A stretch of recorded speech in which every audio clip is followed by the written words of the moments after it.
Hi everyone, I'm Anaya Boyd and I'm here to talk to you about infertility. Let me begin. Do you think about having a family someday? I know I do. I think about whether I have a boy or a girl. Maybe I'll even get lucky with twins. While many couples will experience the joy of bringing a child into the world with ease, others won't be so lucky. Infertility affects up to 15% of our population.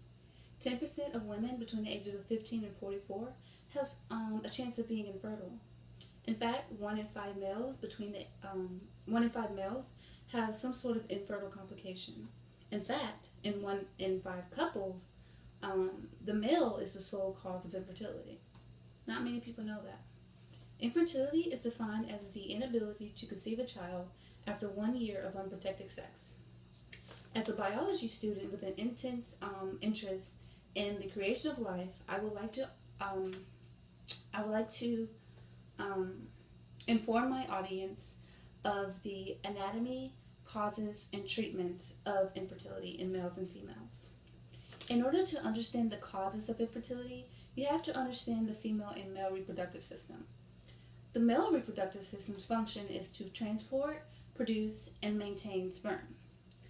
The system does this through the testes, the scrotum, the testes, the epididymis, vas deferens, urethra, and the penis. In my opinion, the testes and the epididymis are the most important. The testes is where the testosterone and the sperm is produced. So if someone has a low testosterone, then they are less likely to produce a child naturally. And the epididymis is what brings the sperm to maturity so that it's able to be fertilized. So that's why I think it's more important. Let's move on to the female reproductive system. The female reproductive system function is to produce an ovum, menstruate, and to maintain the reproductive cycle. The female system includes the ovaries, fallopian tubes, uterus, cervix, and the vagina. In my opinion, the ovaries, the fallopian tubes, and the uterus are the most important. The ovaries is where it all begins. That's where the ovum is, and that's what becomes a baby. So if you aren't able to produce an ovum, then it's very unlikely for you to have a child naturally. The fallopian tube is sort of like an Amtrak for the ovum to the uterus. So if your uterus are blocked or some sort of way, it's less likely for the ovum to get to the uterus. The uterus, of course, also known as the womb, is where the baby is supported and will grow throughout the gestation cycle. That's why these organs are the most important in my opinion. You can think of both systems working together as part of a factory. The male reproductive system is one department and the female reproductive system is another. Both have to agree to work together in order to produce the product, which we all know as the baby.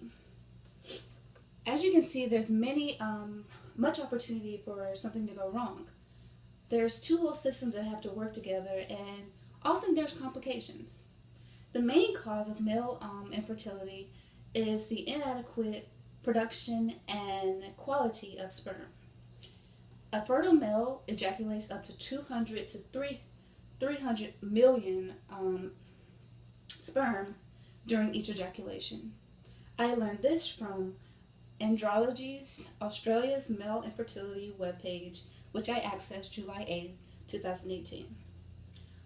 The main cause of women infertility are that some women are born infertile, so that means the woman is not able to produce an ovum, which means it's kind of slim for her to be able to have a child naturally.